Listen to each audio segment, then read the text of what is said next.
Change नहीं करेंगे, आपके नाम के अंदर करेक्शन नहीं रहेगा, तो आपका इलेक्शन कार्ड रहता है। ये बार बार हर 5 साल के बाद आपको रजिस्ट्रेशन करवाने का क्यों?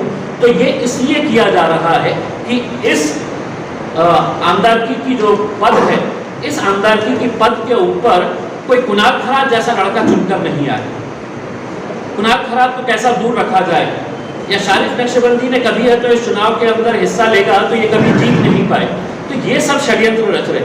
हमने आज लोगों के अंदर अवेयरनेस करने का काम किया है कि आज जितने भी ग्रेजुएट्स हैं, इस आप अगर इसके अंदर मैनिफेस्टो के अंदर देखेंगे तो कितने सारे ऐसे मुद्दे हैं जो शिक्षा के क्षेत्र के अंदर, आप ये मानेंगे कि शिक्षा के क्षेत्र के अंदर सबसे ज़्यादा अगर दिक्कत, दुविधाएं, परेशानियां अगर किसी को हो रही है तो वो हमारे दलित भाइयों को, जो बच्चे बच्चियां अलग अलग जिलों से पढ़ने के लिए यहाँ पर आते हैं, या मुसलमानों के इश्यूज, वो लोग जो आज ये कह रहे हैं कि हमको मत दो, यहाँ पर क्या वजह है? आज वो ये दावा कर रहे हैं कि हमारे साथ बहुत सारे हैं तो मुसलमान के लीडर लगे हुए हैं। जब यहाँ पर अलीगढ़ मुस्लिम यूनिवर्सिटी आ रही थी तो बताइएगा कि कौन सा नेता जो आज इस चुनाव के अंदर खड़ा हुआ है जिसने ये मांग किया था कि यहाँ पर अलीगढ़ मुस्लिम यूनिवर्सिटी आना चाहिए? आपकी सरकार थी, चाहे वो आज राष्ट्रवादी के उम्मीदवार हो, कांग्रेस के या शिवसेना के उम्मीदवार हो। ये लोगों ने बताना चाहिए कि किसने इसको आने से रोका था। आपकी सत्ता थी, आप लेके आ सकते थे एक विश्वविद्यालय, लेकिन उस वक्त तो किसी ने भी, अगर आज वो विश्वविद्यालय आ जाता तो आज इतने सारे बच्चों को उसका फायदा होता। विश्वविद्यालय का नाम क्या है ये अहम नहीं है। बनारस हिंदू यूनिवर्सिटी अगर आ जाती तो विद्यार्थी कभी उसका विरोध नहीं करता क्योंकि उसके अंदर हिंदू नाम है करके। यहाँ की छोटी जहनियत के लोग जिन्होंने शिक्षा से जिनका कोई लेना देना नहीं था, जो खासदार के पद के ऊपर तक चले गए, विरोध इस बात के लिए किए कि नहीं इसके अंदर मुस्लिम शब्द है। देखिए पुरानी जमाने की एक यूनिवर्सिटी है, उसका अगर नाम है तो आप नाम से ज्यादा उसका कार्य देखने का क्या है। अगर वो आज विश्वविद्यालय आ जाता तो औरंगाबाद के विकास के अंदर, औरंगाबाद के शिक्षण क्षेत्र के अंदर इतना बड़ा विकास होता और बहुत सारे गरीब बच्चों को इसका फायदा होता। तीसरी बात ये है कि हमने बहुत सारे बड़े बड़े होर्डिंग्स देखे हैं शहर के अंदर। मतलब देखिए राजनीति भी किस तरह से अपना चेहरा बदलती है, अपना रूप बदलती है, अपना रंग बदलती है। मतलब 3 बड़े बड़े नेताओं की हमने तस्वीर देखे हैं, उसके अंदर आदरणीय शरद पवार साहब है, उसके बाद सोनिया गांधी है, उसके बाद उद्धव ठाकरे साहब है। अब ये तीनों को अगर आपने अलग अलग नजरिए से देखे तो शरद पवार साहब कांग्रेस से अलग क्यों हुए? क्योंकि मुझे सोनिया गांधी नहीं चलती थी, लेकिन अब साथ में आ गए हैं। उद्धव ठाकरे और ठाकरे परिवार की पूरी राजनीति इस बात के ऊपर थी कि हम ये कांग्रेस का विरोध करेंगे, राष्ट्रवादी का विरोध करेंगे, लेकिन अब वो भी दोनों के साथ में अगर आ गए हैं करके।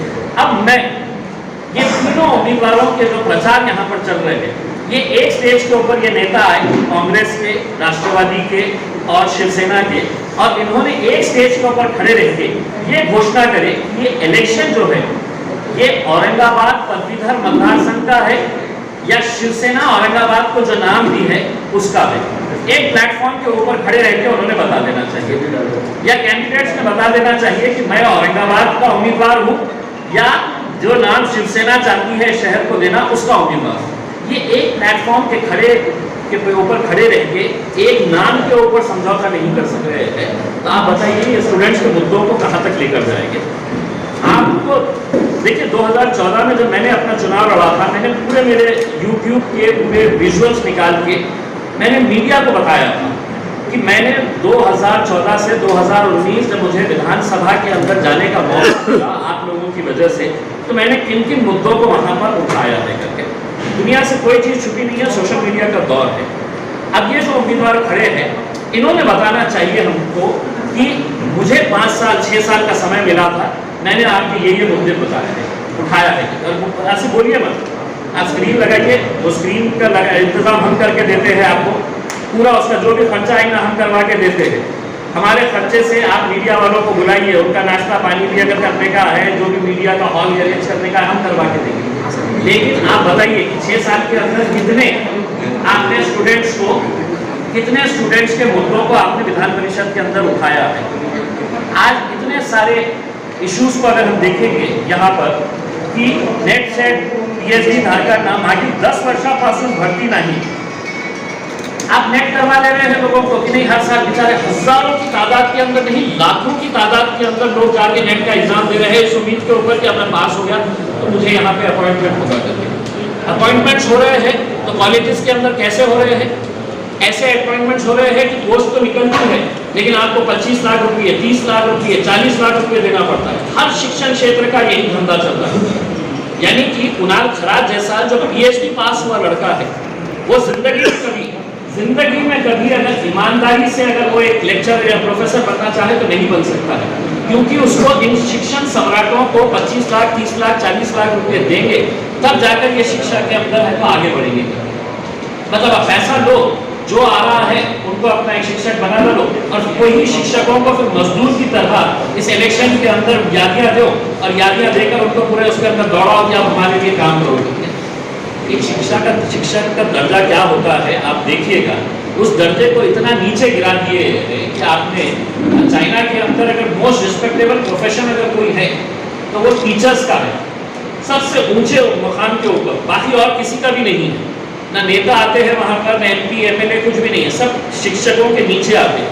अरे हमारा एक देश ऐसा बना दिए है कि टीचर्स को मजदूरों की तरह उनको यादियाँ दो और वो यादियों के जरिए उनका काम करवा के। हमारी सिर्फ ये अनुरोध है लोगों से कि हमारे जहनों के अंदर ये बात डाल दी गई है कि ये इलेक्शन में हमारा क्या है, हम जीत सकते हैं क्या, बहुत प्लानिंग लगती है।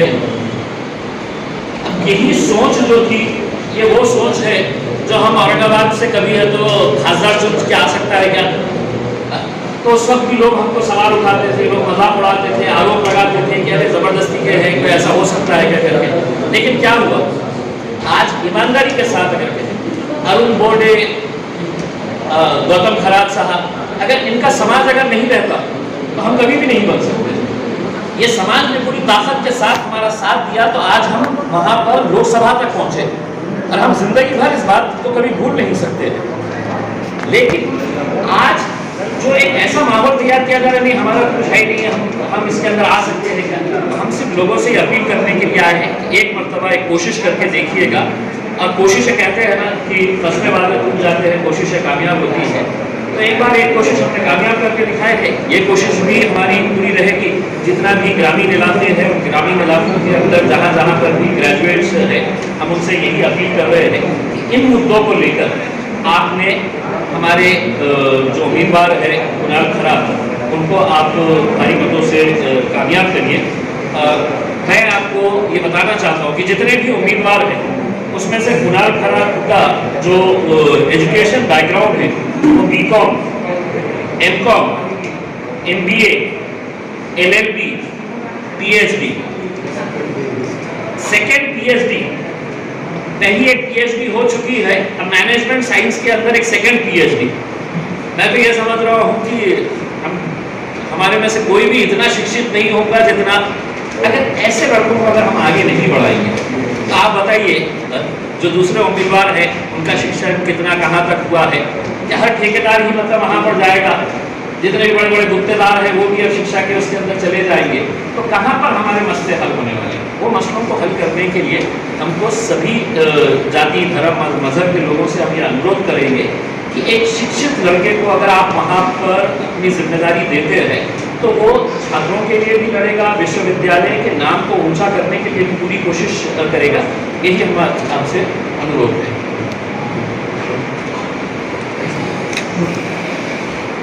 या ठिकाणी कुणाल याचा वडील म्हणून या ठिकाणी आहे आणि तसेच आंबेडकरवादी अत्याचार विरोधी कृती समितीच्या वतीने सुद्धा मी या ठिकाणी आपल्याशी संवाद साधतो। MIP जो कॅन्डिडेट दिलेला आहे त्यांनी या ठिकाणी विचार करूनच कॅन्डिडेट दिलेला आहे आणि खासदार साहेबांनी जे काही मेहनत या ठिकाणी घेत आहेत, त्यांचे डॉक्टर साहेब गफ्फार साहेब मेहनत घेत आहेत, मला वाटतं खूप प्रचंड अशी मेहनत त्यांची सुरू आहे मराठवाड्यामध्ये। आणि एवढंच अपील करू इच्छितो की जसं त्यांनी प्रामाणिकपणे सांगितलं की औरंगाबाद शहरामध्ये जे काही खासदारकीच्या मतदानाच्या वेळेस जे इथल्या बौद्ध समाजाने, दलित समाजाने 100% मतदान केलेलं आहे त्या मतावरती निवडून द्यायला नाही आणि त्याची परतफेड करण्यासाठी एक छोटासा प्रयोग त्यांनी कुणालच्या माध्यमातून केला असावा अशी माझी माझा समज आहे। मी या निमित्तानं तुम्हाला विनंती करतो की मराठवाड्यामध्ये मोठ्या प्रमाणामध्ये आंबेडकरी समाज आहे, बौद्ध समाज आहे.